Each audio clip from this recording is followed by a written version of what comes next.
setia, Bapa yang mulia, kasih-Mu besar Tuhan.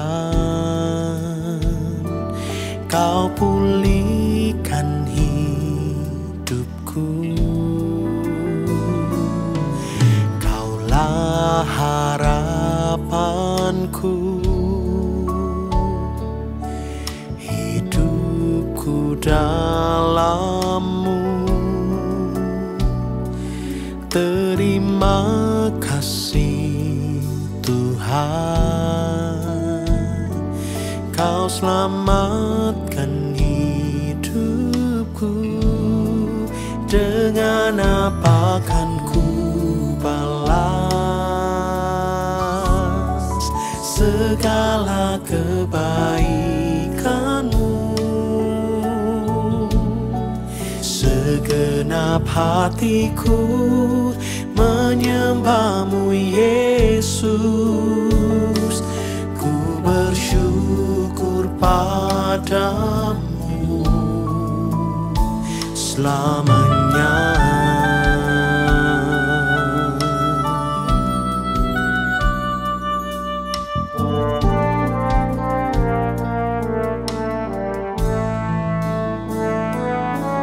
Mari bersama-sama katakan, Kau Allah yang setia. Kau Allah yang Kau setia, yang mulia, kasih-Mu besar. Kau pulihkan hidup kami ya Tuhan.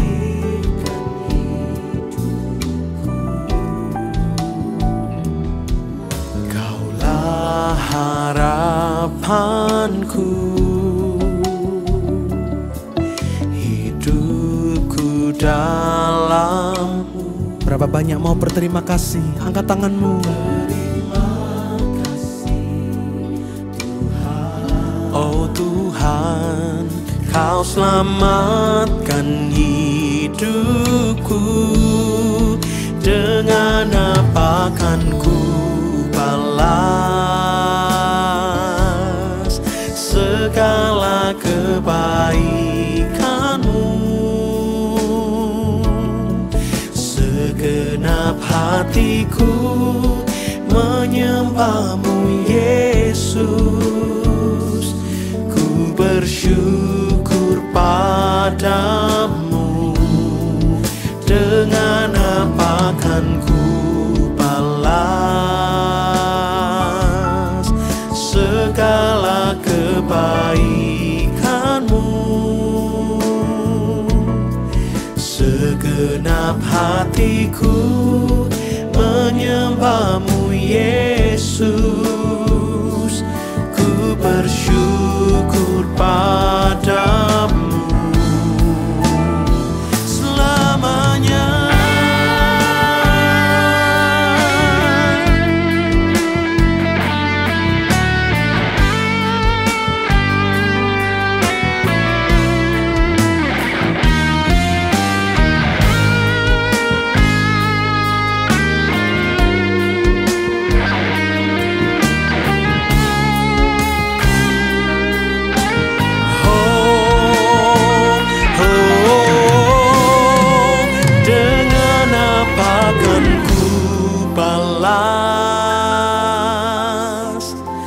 Segala kebaikan-Mu, segenap hatiku menyembah-Mu Yesus,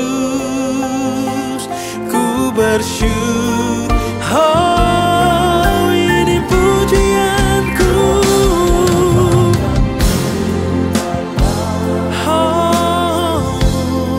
Segala kebaikan-Mu, segenap hatiku menyembah-Mu Yesus, ku bersyukur padamu.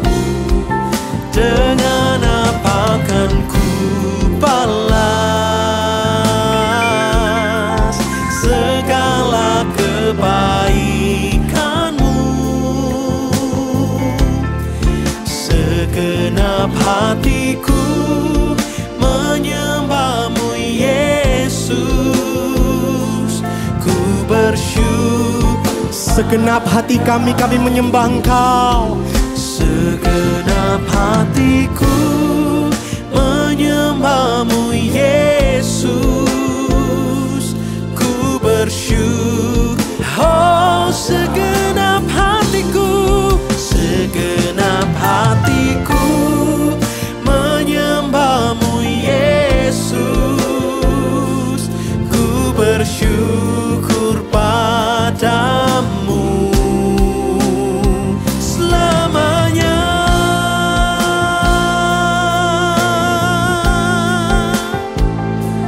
Oh, pujian yang mengalir bagimu untuk membalas kebaikan-Mu, kesetiaan-Mu. Haleluya. Hati yang bersyukur, hidup yang memuji. Haleluya. Ini pujian kami kepadamu Tuhan. Oh, bernyanyi bagimu Tuhan, bermazmur bagimu Tuhan. Oh, Kau Allah yang setia, juru selamatku, Kau kekasihku. Haleluya.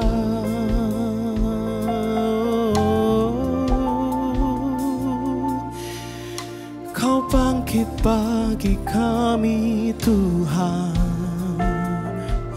Kau menebus setiap dosaku. Oh,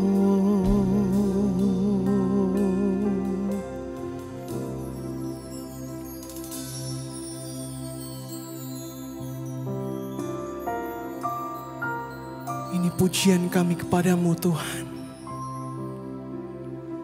Biar pujian kami ini boleh memberkati Engkau. Biar mazmur yang keluar dari dalam hati kami itu boleh meninggikan Engkau. Tuhan, sungguh Engkau Allah yang setia. Tuhan, sungguh Engkau Allah yang mengasihi setiap kami.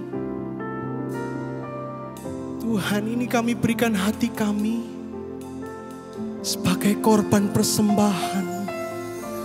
Tuhan, kami angkat suara kami sebagai korban ucapan syukur kepada Tuhan.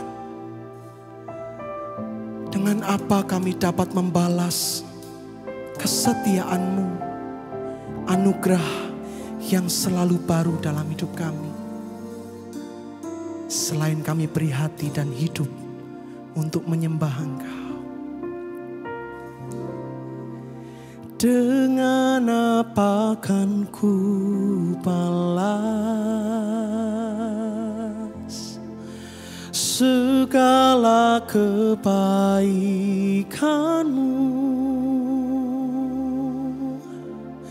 Segenap hatiku menyembah-Mu Yesus. Ku bersyukur dengan apa kan ku balas? Dengan apa kan ku? Mari angkat kedua tanganmu kepada Tuhan, katakan. Kan-Mu segenap hati kami, segenap hatiku menyembah-Mu Yesus. Ku bersyukur padamu selamanya.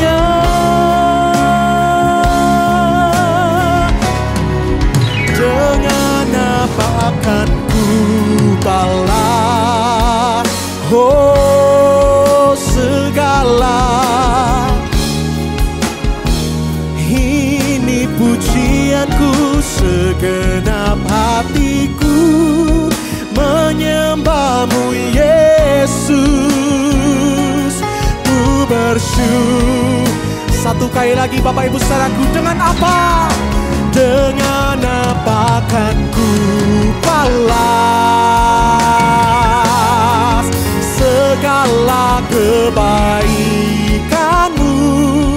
Segenap hatiku menyembahmu Yesus. Ku bersyukur, sungguh segenap hati kami, segenap hatiku menyembahmu Yesus. Ku bersyukur Pak, segenap hatiku, segenap hatiku menyembahmu Yesus. Ku bersyukur padamu selamanya. Oh, haleluya. Sorak-sorai yang meriah bagi Tuhan kita.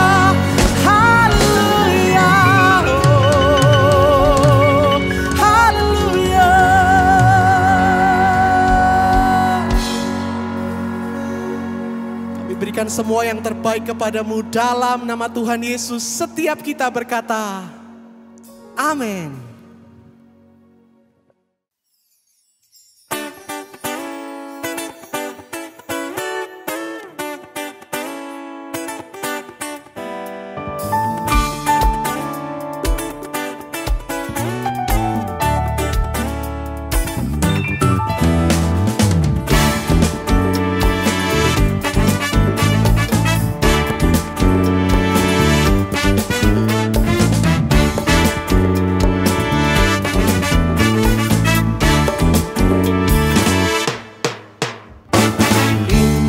Saat bersukacita, masyurkanlah kebesaran karyanya.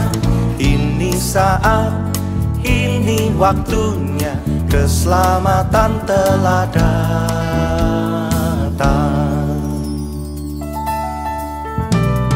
Inilah saat bersukacita, masyurkanlah kekudusan namanya. Ini saat, ini waktunya, pembebasan telah datang. Haleluya, haleluya. Keluarga Tuhan dipersatukan, sukacita dalam bait-Nya. Amin. Bersukacita. Amin. Bersukacita.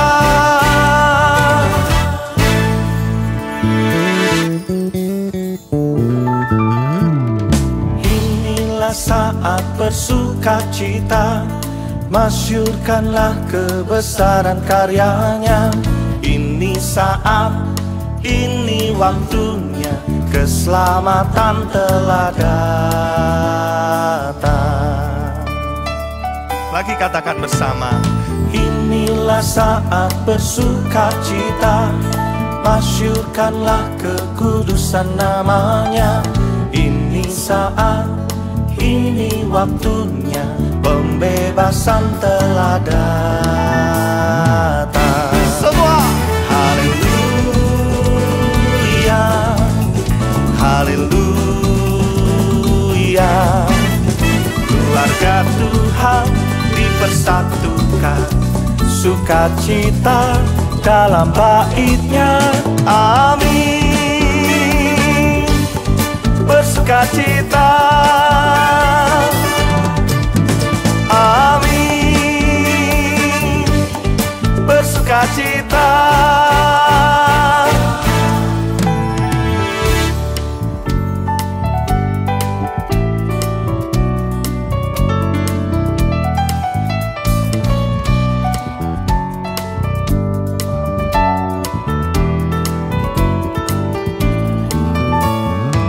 yang bersuka cita.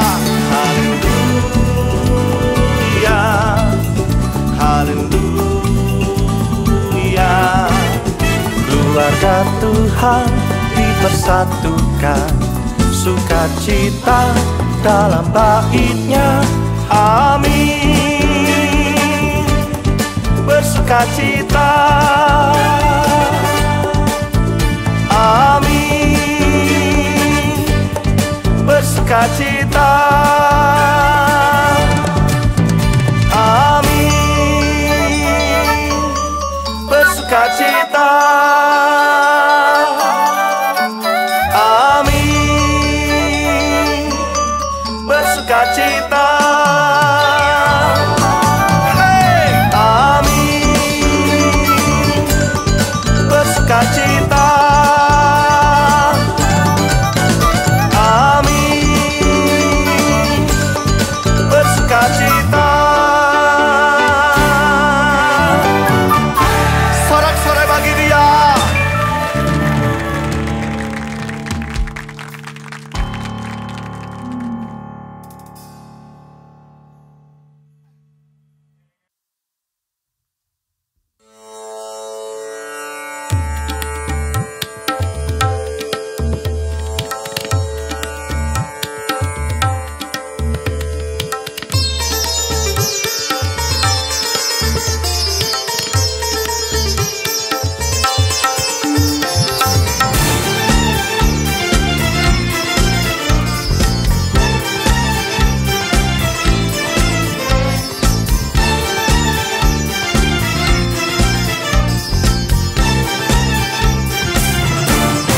Tiada ku sadar dulu di masa yang telah lalu, tanpa kepastian ku berjalan dalam hari-hariku.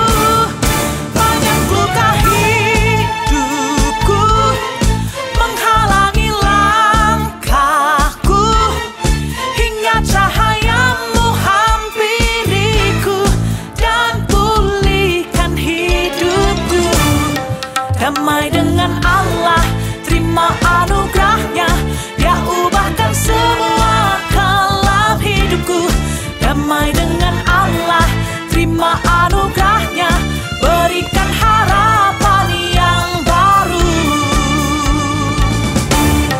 Tiada ku sadar dulu di masa yang telah lalu, tanpa kepastian ku berjalan dalam hari-hariku.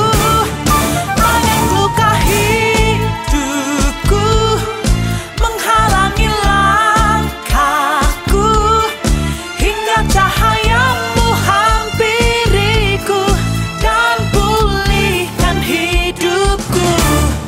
Damai dengan Allah, terima anugerahnya, Dia ubahkan semua kelam hidupku.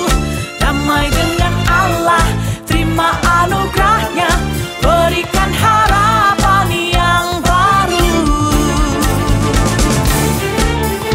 Terima pengharapan yang baru, terima anugerah Tuhan. Mari bersukacita bersama-sama Bapak Ibu.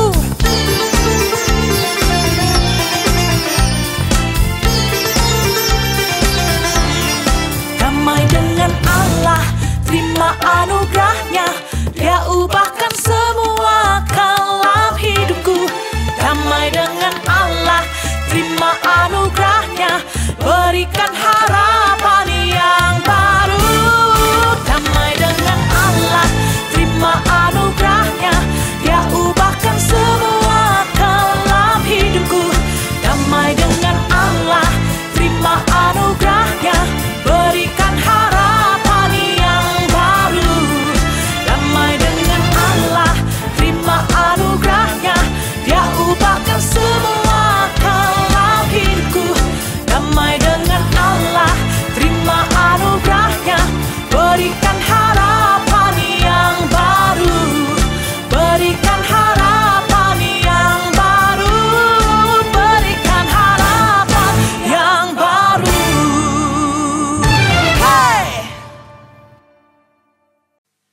Selamat pagi Bapak Ibu jemaat yang dikasihi Tuhan.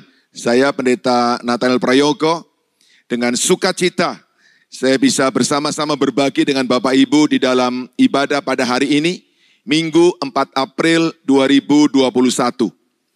Saya ingin menyapa lebih dahulu jemaat GSKI Betani Nginden, jemaat GSKI Betani Manyar, jemaat GSKI Betani Citraland, jemaat GSKI Betani Sukomanunggal, dan jemaat GSKI Betani cabang-cabang lain di Surabaya dan sekitarnya.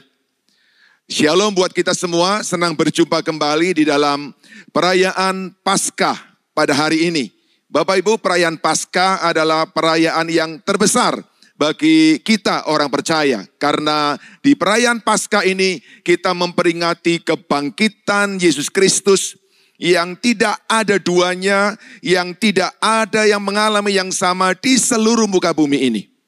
Nah, pada hari ini kita memperingati perayaan Paskah dengan sebuah tema remembrance, mengingat.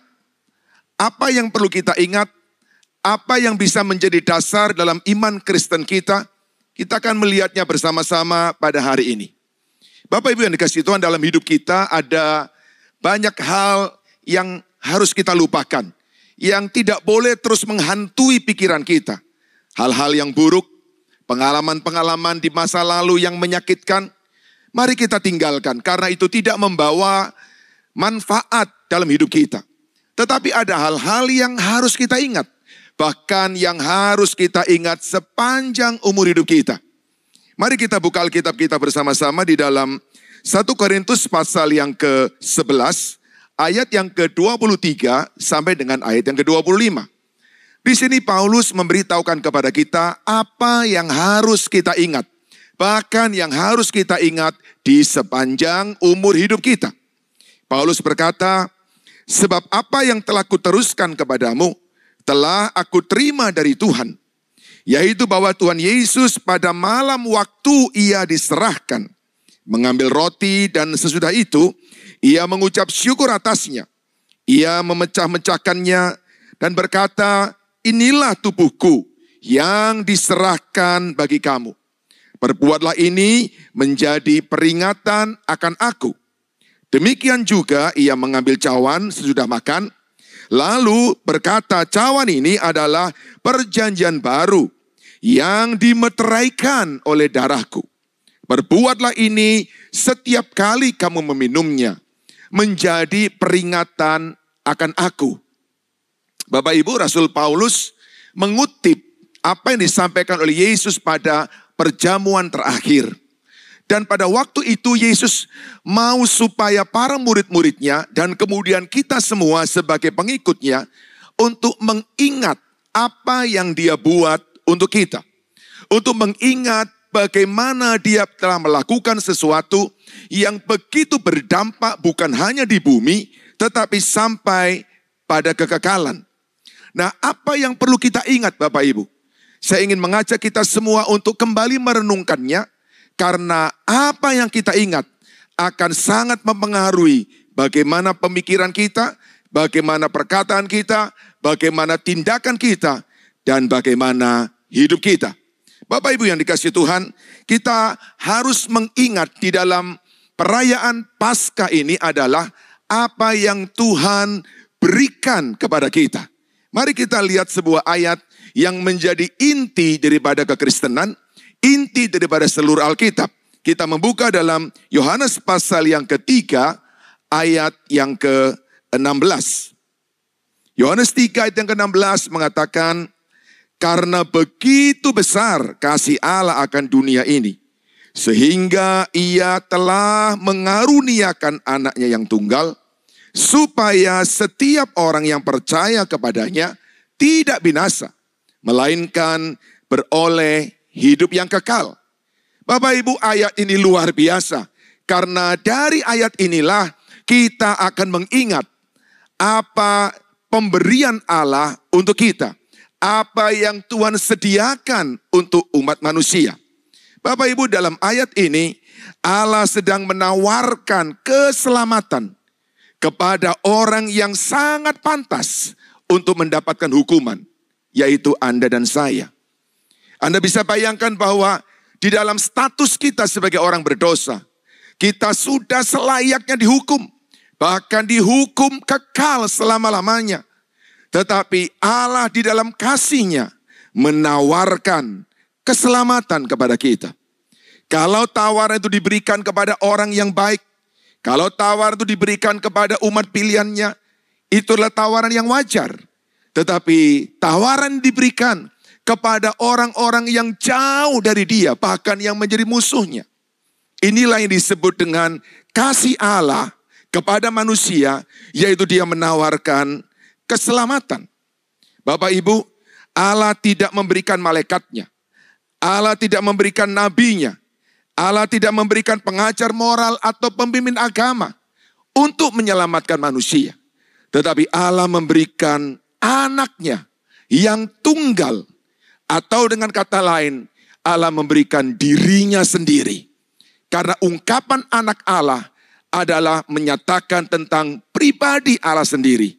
Dan ketika Dia memberikan anaknya, maka sebetulnya Dia menawarkan keselamatan untuk setiap kita.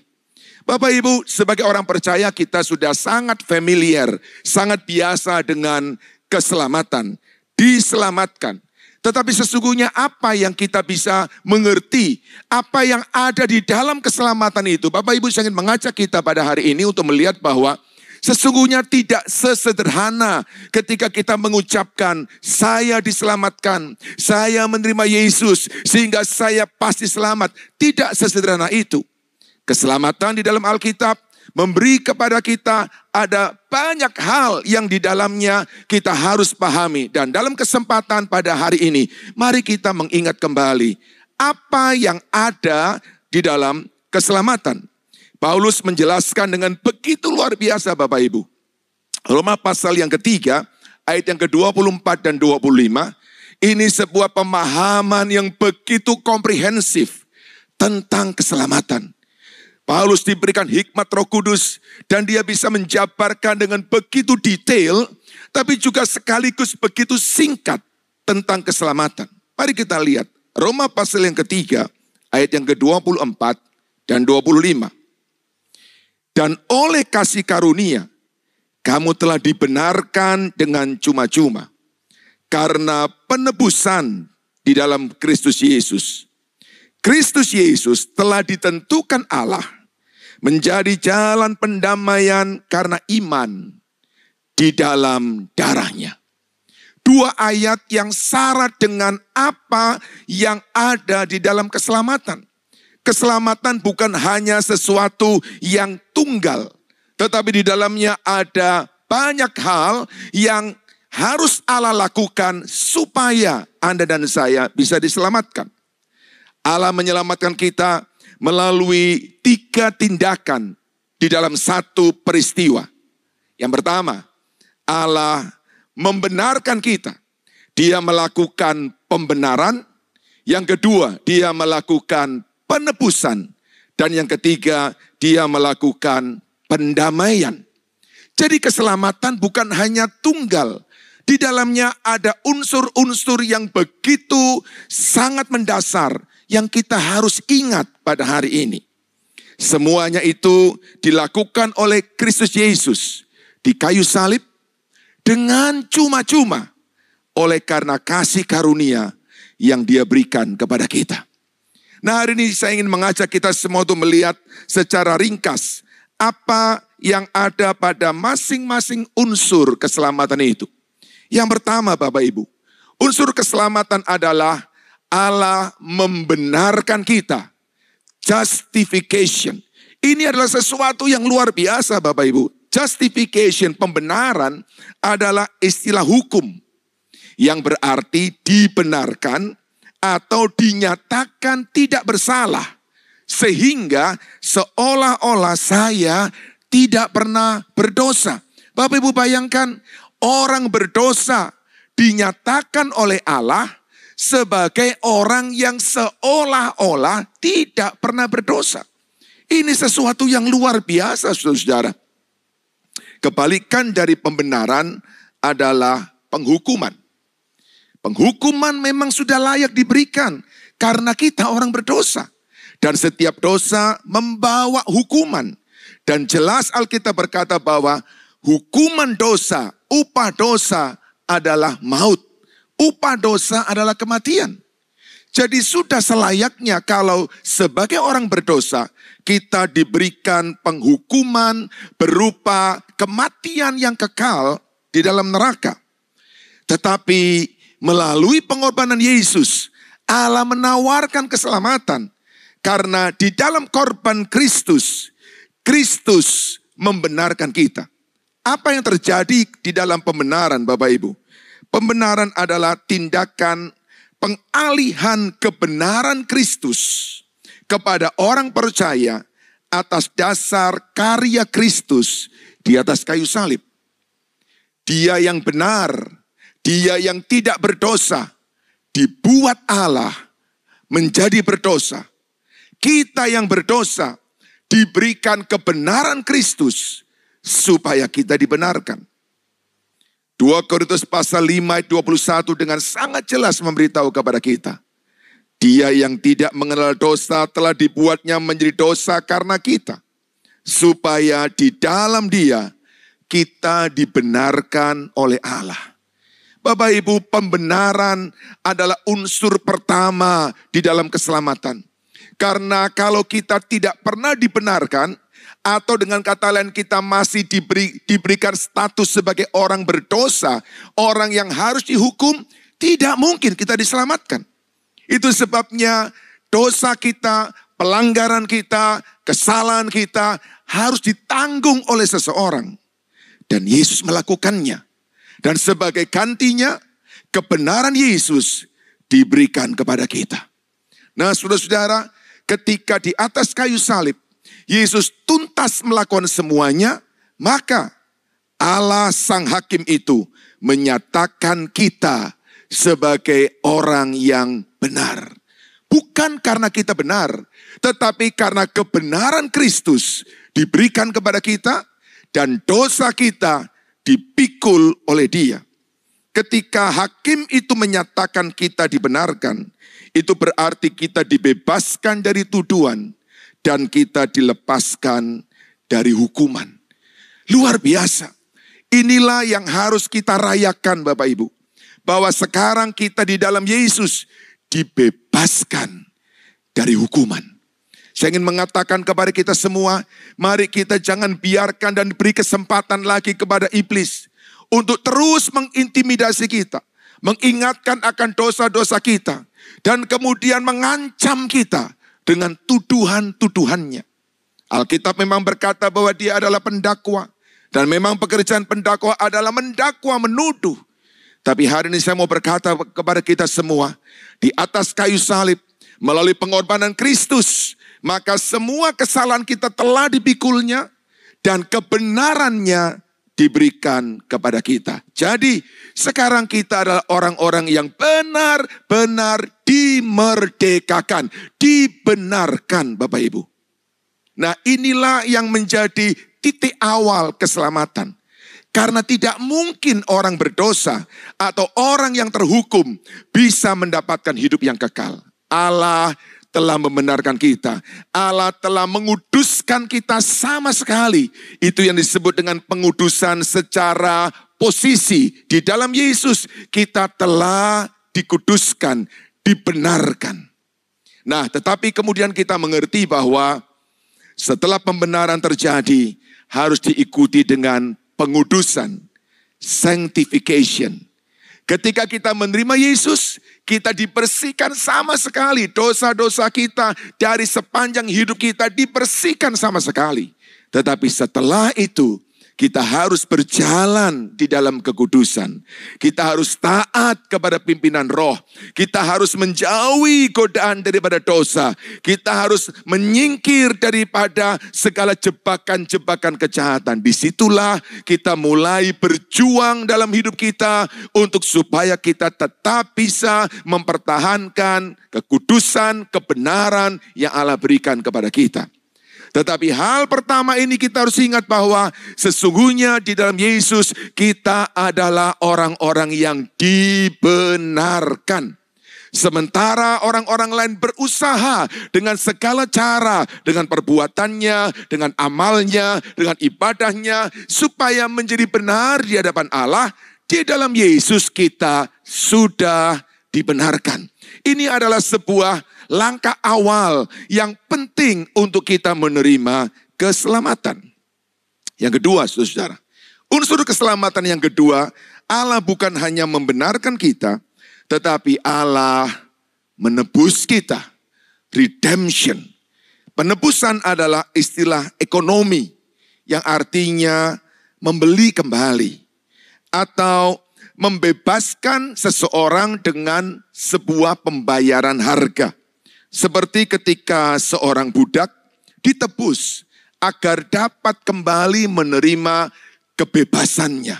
Saudara-saudara, kita harus sadar bahwa ketika kita lahir di atas muka bumi ini, ada kutuk dosa, ada sinful nature, ada sifat dosa yang melekat kepada kita. Dosa bukan karena perbuatan, tetapi dosa karena memang ada sifat dosa di dalam kita.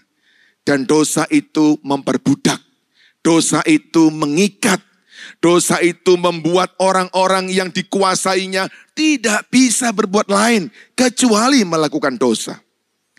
Dan inilah sebuah keadaan yang mustahil diselesaikan, Bapak Ibu. Itu sebabnya ada banyak ajaran-ajaran yang baik, ada banyak petunjuk-petunjuk hidup yang baik, ajaran moral yang luhur. Tetapi pada akhirnya semua menjadi terhambat. Kenapa? Karena ada sinful nature. Ada sifat dosa di dalam kita. Dan dosa itu memperbudak. Dosa itu adalah tuan yang jahat dalam hidup. Puji Tuhan, di atas kayu salib, Yesus membayar harganya. Karena kita sebetulnya adalah miliknya. Tetapi iblis dosa telah menguasai kita. Dan Yesus membayar kembali. Dia bayar dengan harga yang sangat mahal. Yaitu darahnya. Markus pasal 10 ayat yang ke-45. Alkitab berkata dengan jelas. Karena anak manusia juga datang bukan untuk dilayani. Melainkan untuk melayani.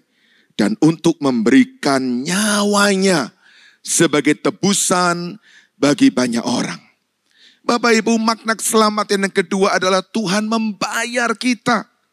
Kita yang menjadi budak, kita yang dikuasai oleh kekuatan yang lain yang menjadi musuh Allah. Allah membayar dan membayar dengan lunas. Harganya adalah harga darah anaknya sendiri. Itulah yang terjadi di atas kayu salib dan Yesus mau kita mengingat. Hari ini Bapak Ibu, engkau bukan milik kuasa gelap. Engkau tidak lagi di bawah kuasa dosa. Engkau dan saya menjadi milik Yesus. Karena Dia membayar kita dengan harga yang lunas, yaitu darahnya sendiri. Suatu hari Bapak Ibu, di sebuah surat kabar, dibuat iklan. Iklan itu memberitahukan kepada khayalak ramai bahwa telah hilang seekor anjing yang kelihatan begitu menarik, ada fotonya dan kelihatan begitu cantik, saudara. Dan anjing ini ketika hilang diberitahukan di mana dan sebagainya dan dituliskan di sana bahwa barang siapa yang menemukannya dan bersedia mengembalikannya, maka akan diberikan imbalan yang sangat besar. Bapak Ibu, ketika orang membaca iklan itu, mereka bertanya-tanya, mengapa imbalan yang begitu besar, begitu mahal, mau diberikan hanya untuk seekor anjing yang memang nampak lucu, tapi hanya anjing. Benar Bapak Ibu, tak lama kemudian anjing itu ditemukan dan oleh penemunya dikembalikan kepada pemiliknya. Dan pemiliknya membayar dengan harga yang sangat mahal. Jauh lebih mahal daripada harga anjing itu. Dan di dalam cerita dikatakan Bapak Ibu ketika anjing itu didapatkan kembali. Pemiliknya memeluknya dengan begitu erat. Memeluknya dengan begitu kasih. Dan dia berkata, sekarang engkau menjadi milikku untuk yang kedua kalinya. Yang pertama, ketika aku memilikimu sejak engkau lahir. Dan yang kedua, aku memilikimu dengan membayar harga yang sangat mahal. Dan digambarkan bagaimana pemilik itu begitu sayang sekali kepada anjing ini. Mendekapnya dengan begitu kasih. Saya mau beritahukan kepada kita semua Bapak Ibu. Hal yang jauh lebih mulia Tuhan sebetulnya sedang kerjakan kepada kita. Kita adalah miliknya. Kita lahir di atas muka bumi karena perkenannya. Tetapi dosa, kejahatan, iblis telah memperbudak kita dengan tipu dayanya. Tapi di atas kayu salib, Yesus membayar kita. Dan kita sekarang menjadi miliknya. Allah sedang memeluk kita dan berkata, nak, aku sangat mengasihimu. Karena aku yang menciptakanmu, tetapi kali ini aku menebusmu. Engkau menjadi milik kesayanganku. Saya ingin mengatakan kepada kita semua Bapak Ibu, jangan biarkan diri kita terus-menerus diperdaya oleh iblis, diperbudak oleh dosa. Anda adalah orang yang sudah ditebus. Dan orang yang ditebus adalah orang yang merdeka. Jadi Anda dan saya bisa merdeka dari dosa. Kita tidak bisa lagi terus beralasan, oh ya daging kan lemah, oh ya sifat-sifat manusia lama saya yang begitu kuat telah berakar. Jadi ya saya tidak bisa lagi berkutik ketika dosa mendorong saya untuk mengikuti keinginannya. Tidak, kita adalah orang-orang yang merdeka. Kita adalah orang-orang yang telah ditebus. Dan Yesus telah membayar dengan harga yang sangat mahal. Keselamatan yang pertama adalah Allah membenarkan kita. Orang berdosa, orang hukuman, orang yang jauh dari Tuhan bahkan musuh Allah. Dibenarkan oleh Dia. Yang kedua, keselamatan berbicara tentang penebusan. Hidup kita ditebus. Sekarang kita bukan milik daripada dosa. Bahkan sesungguhnya Bapak Ibu, kita bukan milik kita sendiri lagi. Kita adalah milik Yesus Kristus yang begitu mengasihi kita. Yang ketiga, apa yang ada di dalam unsur keselamatan? Yang ketiga adalah pendamaian, propitiation. Saudara-saudara, pendamaian ini adalah satu istilah religius yang mungkin banyak di antara kita tidak terlalu familiar, karena memang di dalamnya ada hal-hal yang nampak seperti mengerikan. Tapi itulah sebetulnya yang kita harus pahami Bapak Ibu. Pendamaian itu apa? Pendamaian berarti pengorbanan untuk sebuah penebusan. Atau pendamaian berarti menyingkirkan amarah dengan mempersembahkan sesuatu. Saudara-saudara, nampak seperti kita melihat di film-film tertentu seperti pengorbanan manusia, pengorbanan binatang. Dan kita berkata, wow, itu sekte-sekte ajaran sesat, itu sekte-sekte okultisme dan sebagainya. Tapi saya beritahu kepada kita bahwa itu sebetulnya adalah konsep Allah di dalam memperdamaikan manusia dengan dirinya karena ada dosa. Iblis mencurinya dan kemudian dia membuatnya bukan untuk mendamaikan, tetapi justru untuk mengikat manusia dan menjerumuskan manusia ke dalam dosa yang lebih dalam. Bapak Ibu, di dalam perjanjian lama, imam besar akan masuk ke ruangan Maha Kudus 1 kali dalam 1 tahun di hari pendamaian dan memercikkan darah di atas tabut perjanjian. Dengan percikan darah itu, dosa orang-orang ditutup. Dosa bangsa Israel ditutup dan ditebus dari murka Allah terhadap dan dosa disingkirkan. Saudara, itu penting untuk bangsa Israel. Hari pendamaian menjadi penting sekali. Itu sebabnya di dalam tradisi bangsa Israel setiap kali imam besar masuk ke ruangan Maha Kudus, maka masyarakat di luar menunggu dengan begitu tegang. Karena ada kemungkinan kalau imam besar itu berdosa, maka dia mati di dalam ruangan Maha Kudus itu karena berhadapan dengan kekudusan Allah. Tetapi ketika kemudian imam besar itu keluar dan proses pendamaian telah selesai, maka bangsa Israel bersorak-sorak. Kenapa Bapak Ibu? Karena setahun lagi ke depan mereka bisa mengalami berkat Tuhan. Mereka bisa mengalami kebaikan-kebaikan Tuhan. Hujan turun, panen menjadi melimpah-limpah, ternak menjadi berlipat kali ganda. Dan setiap tahun mereka harus melakukannya. Bapak Ibu yang dikasihi Tuhan, itulah gambaran di perjanjian lama. Tetapi Alkitab berkata di perjanjian baru, 1 Petrus pasal 3 ayat yang ke-18. 1 Petrus pasal 3 ayat 18. Sebab juga Kristus telah mati sekali untuk segala dosa kita. Ia yang benar untuk orang-orang yang tidak benar. Supaya ia membawa kita kepada Allah. Ia yang telah dibunuh dalam keadaannya sebagai manusia. Tetapi yang telah dibangkitkan menurut roh. Harus ada darah yang dicurahkan. Harus ada darah yang ditumpahkan Bapak Ibu. Dan Yesus Kristus melakukannya. Di atas kayu salib darah tercurah. Dan darah itu seperti dipercikkan. Sehingga murka Allah kepada manusia karena dosa manusia disingkirkan. Sehingga manusia yang tadinya adalah musuh Allah sekarang diperdamaikan. Kenapa? Karena ada darah yang dipercikkan. Bapak Ibu yang dikasihi Tuhan, hari ini kita dengan begitu ringan, begitu mudah, begitu sederhana bisa berdoa kepada Bapa. Kita bisa memanggil Allah sebagai Bapa. Kita bisa menyembah, kita bisa berdoa dengan begitu sederhana, begitu gampang. Tahukah Anda bahwa untuk supaya jalan terbuka, untuk supaya kita bisa berhubungan dengan Allah, perdamaian harus dibuat. Di zaman perjanjian lama, darah hewan dipakai untuk menutupi. Setahun sekali dan setiap kali harus diulang. Dan setiap kali pula harus ditunggu dengan begitu tegang. Alkitab berkata, darah Yesus satu kali dicurahkan untuk menutup dosa manusia. Dan sejak itu manusia dan Allah diperdamaikan.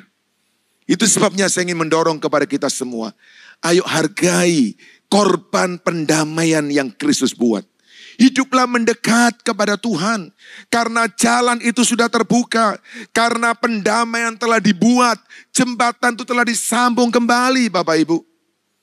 Dan ketika kita menyadari akan korban pendamaian ini, saya sungguh mengajak kita semua, ayo bawa hidupmu dekat dengan Tuhan. Ayo bawa hidupmu untuk melekat dengan Tuhan. Pandemi harus membawa kita untuk lebih melekat kepada Tuhan Bapak Ibu. Karena setelah pandemi ini selesai dan kemudian kita bisa kembali hidup secara normal seperti pada waktu yang lalu. Maka seringkali, mungkin sekali kita akan sibuk dengan segala urusan-urusan kita setiap hari. Sekarang ini sementara waktu terbatas, keadaan kita masih tidak bisa sebebas waktu yang lalu. Pakailah saat-saat ini untuk mendekat kepada Tuhan. Kenapa? Jalannya sudah terbuka. Pendamaian sudah dibuat. Jangan menyia-nyiakan korban pendamaian Yesus yang membuat murka Allah disingkirkan dari hidup kita. Dalam kesempatan ini saya juga ingin berkata kepada kita. Jangan mau lagi ditipu oleh iblis dengan mengatakan bahwa saat ini ketika engkau dalam kesesakan Allah sedang marah kepadamu. Jangan lagi engkau mau ditipu oleh iblis ketika hidupmu sedang dalam kesesakan, dalam kesulitan. Dan iblis berkata engkau sedang dihajar oleh Allah. Alkitab berkata dengan jelas bahwa hukuman atas kita telah ditanggung oleh Yesus. Di dalam Kristus tidak ada lagi penghukuman. Kenapa saudara? Karena Yesus telah menjadi korban pendamaian bagi kita. Dan kemudian yang terjadi adalah yang sekarang kita bisa nikmati adalah hubungan baik dengan Allah. Mari kita pakai itu. Mari kita nikmati Bapak Ibu. Di perayaan Paskah ini, ambil tekad. Saya mau dekat dengan Tuhan. Saya mau bersekutu dengan Tuhan. Karena pendamaian telah Dia buat untuk kita. Jadi Bapak Ibu, keselamatan, juru selamat itu melakukan 3 hal. Dia bukan hanya sekedar mengatakan kepada kita semua, hai manusia, dosamu diampuni. Hai manusia, engkau bisa mendapatkan surga. Tidak. Bapak Ibu, ada hal-hal yang sangat fundamental yang dibuat oleh Yesus. Yang pertama, melalui Yesus kita dibenarkan. Kita dinyatakan tidak bersalah dan kita dibebaskan dari tuduhan. Meskipun kita adalah orang berdosa yang harus dihukum. Katakan bersama dengan saya, melalui Yesus saya dibenarkan. Melalui Yesus saya dibenarkan. Yang kedua, melalui Yesus kita ditebus. Dia membayar harga untuk dosa-dosa kita. Penebusannya, pengampunannya gratis. Cuma-cuma bagi kita. Tetapi tidak gratis bagi Yesus. Karena dia harus membayarnya dengan penderitaannya di atas kayu salib. Katakan bersama dengan saya hari ini. Melalui Yesus saya ditebus. Sehingga saya bukan milik saya lagi. Apalagi saya bukan milik setan. Saya adalah milik Allah. Bapa yang penuh kasih. Yang ketiga. Melalui Yesus kita diperdamaikan. Yesus adalah imam besar kita. Dia memercikkan darahnya sendiri, bukan darah hewan. Sehingga murka Allah disingkirkan. Dan kita diperdamaikan dengan Allah. Hubungan yang rusak, hubungan yang putus karena dosa, sekarang disambung kembali. Katakan bersama-sama, melalui Yesus saya diperdamaikan. Bapak Ibu, Allah bukan musuh kita. Allah bukan tirani yang mengerikan. Allah bukan sosok yang menakutkan. Dia adalah Bapa kita. Ayo kita bangun hubungan. Ayo kita dekat kepada Dia. Ayo kita intim dengan Dia. Karena dengan itu kita menghargai korban Kristus. Dan kita akan mengalami begitu banyak berkat-berkat yang akan mengalir dalam hidup kita. Yesus Juru Selamat. Itu sebabnya Bapak Ibu, saya ingin tutup dengan Kisah Rasul pasal yang keempat ayat yang ke-12. Petrus dengan begitu mantap mengatakan, begitu yakin, begitu berani mengatakan bahwa hanya melalui Yesus saja orang diselamatkan. Dia dengan yakin, dengan lantang berkata hanya melalui Yesus. Kenapa? Karena untuk menyelamatkan manusia tidak hanya sekedar mengucapkan engkau selamat. Tapi untuk menyelamatkan manusia, maka orang itu harus bisa membenarkan manusia. Harus bersedia menebus manusia. Dan harus bisa mendamaikan manusia dengan Allah. Hanya melalui Yesus saja orang diselamatkan. Sebab di seluruh dunia, di antara manusia tidak ada seorang lain pun yang mendapat kekuasaan dari Allah untuk menyelamatkan kita. Puji Tuhan kita bisa menerima Yesus. Puji Tuhan kita merayakan kebangkitannya. Puji Tuhan Dia ada di dalam kita. Sehingga Bapak Ibu dengan yakin dan percaya kita bisa mengatakan bahwa kita diselamatkan di dalam korban Kristus Yesus yang sudah dinyatakan kepada kita semua. Mari kita akan sungguh bersyukur untuk Paskah 2021 ini. Karena melalui korbannya, melalui kematian dan kebangkitannya, kita bisa memiliki hubungan yang begitu dekat dengan Bapa kita yang sangat mengasihi kita. Kita tutup mata kita dudukkan kepala kita berdoa bersama-sama. Tuhan Yesus, terima kasih untuk korban-Mu. Tuhan Yesus, terima kasih untuk salib-Mu. Tuhan Yesus, terima kasih untuk penebusan-Mu. Kami dibenarkan, kami ditebus, kami diperdamaikan. Semua karena salib-Mu, semua karena pengorbanan-Mu. Dan kebangkitan-Mu membuktikan bahwa Engkau adalah Allah yang telah menyelamatkan kami. Terima kasih buat hari ini.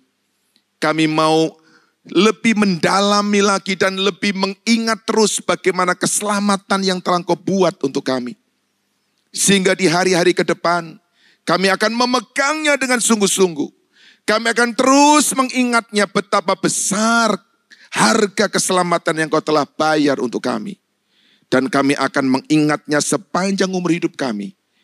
Karena kami tahu pada akhirnya keselamatan inilah, karyamu inilah yang akan membawa kami sampai kepada kerajaan sorga. Tuhan Yesus, terima kasih buat korbanmu. Tuhan Yesus, terima kasih buat salibmu. Terima kasih buat kebangkitanmu. Kami sungguh bersyukur, kami boleh mengenal Engkau, kami boleh menerima Engkau, dan Engkau tinggal di dalam hidup kami. Dalam nama Tuhan Yesus, haleluya. Sama-sama kita katakan, amin.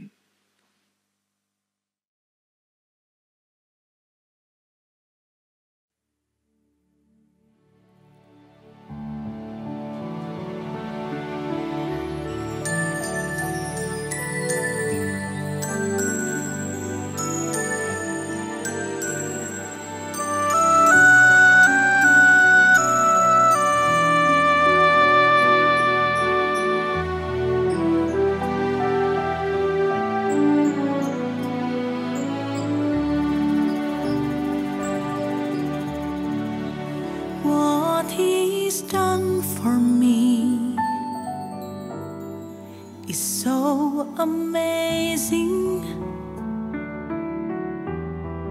the love He has for me, I cannot explain. All I know is I once was lost, but now I'm found. I was blind, but now I see, and I know we will do for you what is done for me.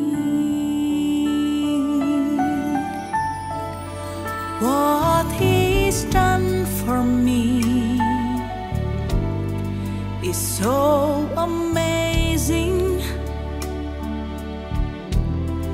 The love He has for me, I cannot explain.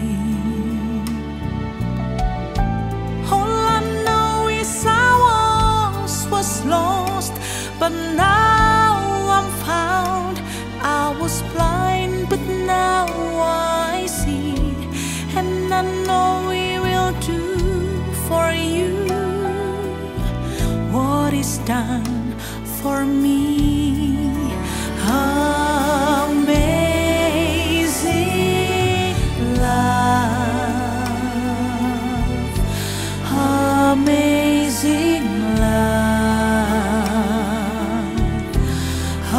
amazing love, amazing love.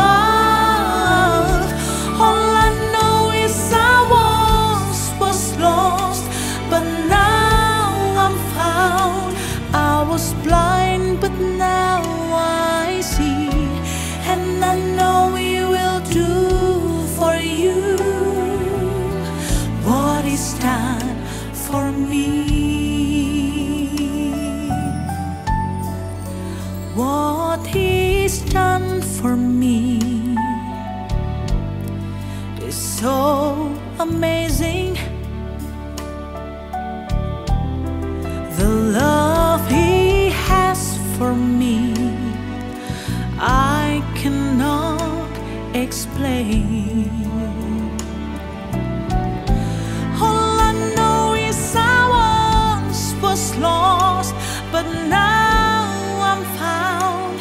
I was blind, but now I see, and I know we will do for you what is done for me. Amazing, amazing, it's so amazing,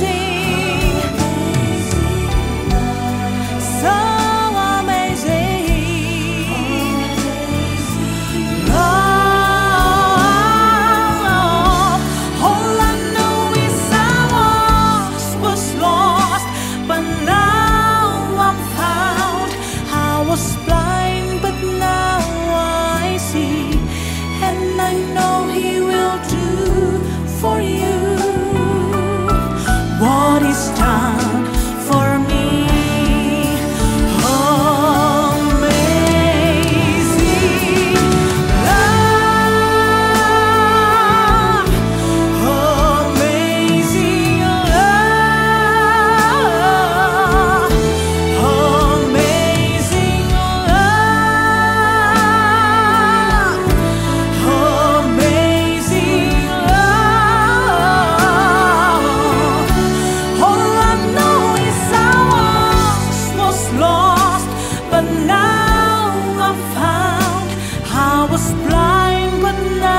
for your love.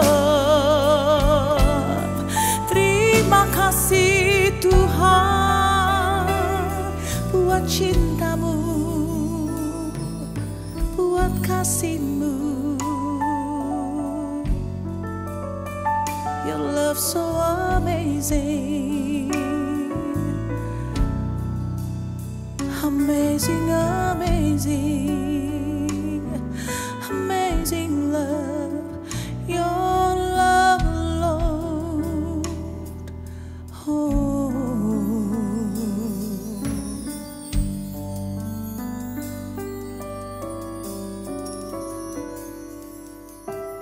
Thank you, Lord.